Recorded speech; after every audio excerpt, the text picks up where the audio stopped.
कुछ ग्रह में काम आ सकें, ऐसी बात हम आपको बता रहे हैं। जो हर किसी को अपने घर में जो पूजा करने वाले लोग हैं उनको पता होनी चाहिए। कई घरों में समस्या होती है। कई लोग कहते हैं महाराज हमारे घर के मंदिर में आग लग गई, हमारे देवी देवता की छवि खंडित हो गई, आदि आदि जो कई चीज़ें हैं जो घर में नित्य यूज होने वाली हैं। ऐसी घटनाएं हैं जो हमारे नित्य घर में होती हैं या कभी न कभी होती हैं। तो उन घटनाओं को होने पर शास्त्रीय विधान क्या है? 12 पुराण, नारद पुराण, शिव पुराण, 12 पुराण, मत्स्य पुराण आदि इन पुराणों में मानव को, ये सारे पुराणों के नाम मैंने लिए हैं जहाँ से मैं आपको जीवन में उपयोगी बातें बता रहा हूँ। ये मैं मनगढ़ंत नहीं बता रहा हूँ, ये नोट कर लें। घर में टूटी फूटी फटी अथवा अग्नि से जली हुई, फटी हुई मतलब उसको कह रहा हूँ जो चित्र लगा लेते हैं तो वो कागज का होता है, वो चित्र फट जाता है, इसलिए मैं कह रहा हूँ टूटी फूटी, टूटी हुई कांच की, अब फूटी हुई कांच की, टूटी हुई पत्थर की या किसी की भी छवि होती है। तो टूटी फूटी अथवा अग्नि से जली हुई प्रतिमा कभी भी पूजा के स्थान में नहीं रखनी चाहिए। ऐसी मूर्ति की पूजा करने से जो ग्रह का स्वामी होता है उसके मन में उद्वेग उत्पन्न होता है, क्रोध बढ़ जाता है और उसका अनिष्ट होता है, उसका अनिष्ट होता है। तो जिसके घर में मूर्तियां टूटी फूटी जली हुई हों उन्हें उन देवी देवताओं की पूजा नहीं करनी चाहिए। ये हम नहीं कह रहे हैं, ये पुराण प्रमाणम, ये पुराण कह रहे हैं, हम नहीं कह रहे। घर में प्रतिदिन पूजा के लिए वही प्रतिमा कल्याणकारी होती है जो स्वर्ण आदि धातुओं की बनी हो तथा कम से कम अंगूठे के बराबर तथा अधिक से अधिक एक वित्ते की हो, जो टेढ़ी हो, जो जली हो, जो खंडित हो, जिसका मस्तक या आंख फूटी हुई हो अथवा जिसे किसी ने ऐसे व्यक्ति ने छू लिया हो जो जिसका अधिकार नहीं है, वैसी प्रतिमा की पूजा कभी नहीं करनी चाहिए। और देखो घर में 2 शिवलिंग, 3 गणेश, 2 शंख, 2 सूर्य प्रतिमा, 3 देवी प्रतिमा, 2 गोमती चक्र, 2 शालिग्राम का पूजन नहीं करना चाहिए। समझ में आ गई? नहीं आई? नहीं आई? घर की बातें हो रही, मंदिर की नहीं। मंदिर में तो अनेकों शिवलिंग विराजते, शालिग्राम विराजते हैं, लेकिन घर में 2 शिवलिंग, 3 गणेश, 2 शंख, 2 सूर्य प्रतिमा, 3 देवी प्रतिमा, 2 गोमती चक्र और 2 शालिग्राम का पूजन नहीं करना चाहिए। इसका पूजन करने से गृह स्वामी को दुख और अशांति की प्राप्ति होती है।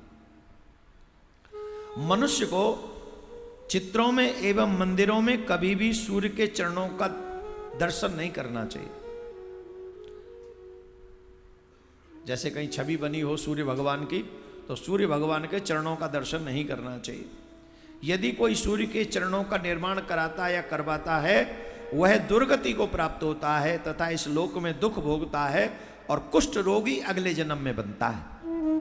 ये बहुत सावधानी वाली बात है, ये नोट कर लीजिए। हालांकि सूर्य के भगवान के चरणों का दर्शन अधिकांश न तो कोई ऐसी प्रतिमा बनवाता है जिसमें सूर्य भगवान के चरणों का दर्शन हो जाए, लेकिन ऐसी प्रतिमा प्रयास पूर्वक उनके चरणों के दर्शन वाली बनानी भी नहीं चाहिए, और किसी ने बना दी हो तो चरणों का दर्शन नहीं करना चाहिए। नहीं तो इसका दुष्परिणाम यह है कि इस जन्म में वो कष्ट पाता है, दुख पाता है और अगले जन्म में वो कुष्ठ रोगी होता है। सनातनी वैष्णव लोगों को कभी भी बाहरी आडंबर को जीवन में या मंदिर में नहीं आने देना चाहिए। ये जो आजकल चादर वादर चढ़ती है ना, राजस्थान में तो एक बहुत बहुत फेमस जगह है चादर वाली। जो लोग सनातनी होकर चादर चढ़ाते हैं, न उनके पितृ उनसे सेवा स्वीकार करते हैं और ना ही उनके घर की पूजा कोई देवी देवता स्वीकार करता है। ये नोट कर लीजिए। हम सनातनियों की एक बड़ी प्रॉब्लम है, हम लोग जो भी चाहे आकाश से आ जाए, धरती से फाड़ के आ जाए, चाहे जबरदस्ती बना दिया जाए, कोई भी देवता बस बता दे कि ये तुम्हारे घर में लक्ष्मी दे देगा,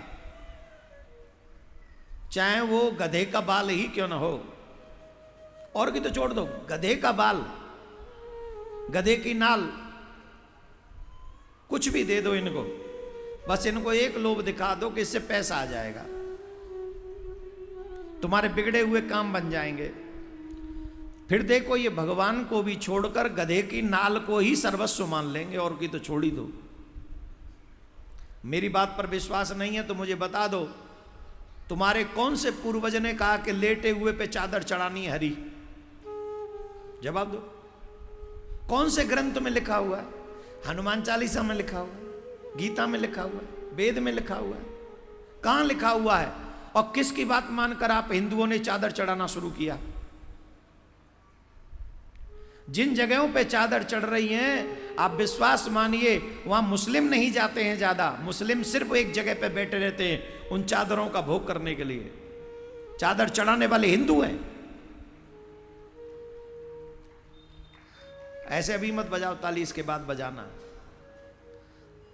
जो हिंदू अपने देवी देवताओं को छोड़कर यत्र तत्र पूजा करते हैं, चादर फादर के चक्कर में पड़ते हैं, वो वैसे ही हैं जो स्त्री अपने पति की सेवा करने की बजाय दूसरे लोगों के पास जा जाकर अपनी जरूरतें, खान पीन की व्यवस्था करती है। ये उसी स्त्री की तरह है।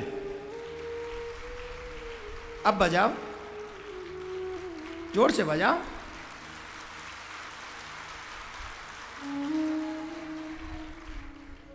इसका मतलब क्या हुआ? इसका मतलब बहुत क्लियर है। पतिव्रता स्त्री वही श्रेष्ठ है, वही सम्मान पाती है जो अपने पति की ही सेवा में पूरा जीवन लगा देती। पति को छोड़कर स्वप्न में भी दूसरे पुरुष की तरफ नहीं देखती। वो स्त्री यहां भी सुख पाती है और वहां भी सुख पाती है। ठीक वैसे ही जो सच्चे सनातनी हैं वो यहां भी सम्मान पाते हैं, वहां भी सम्मान पाते हैं। कौन से? जो अपने इष्ट को छोड़कर इधर उधर कहीं नजर नहीं दौड़ाते हैं, सिर्फ अपने इष्ट पर ही नजर रखते हैं। तो आप सबसे हमारा आग्रह है, अपने इष्ट में सच्ची निष्ठा वैसी रखो जैसी पतिव्रता स्त्री अपने पति में निष्ठा रखती है। इसका मतलब नो चादर, no father, only on my god father lord Krishna.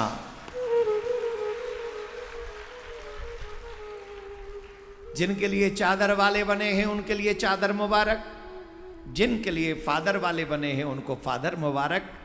हमें तो हमारा कृष्ण ही है जो हमारे लिए, हम उसके लिए हैं।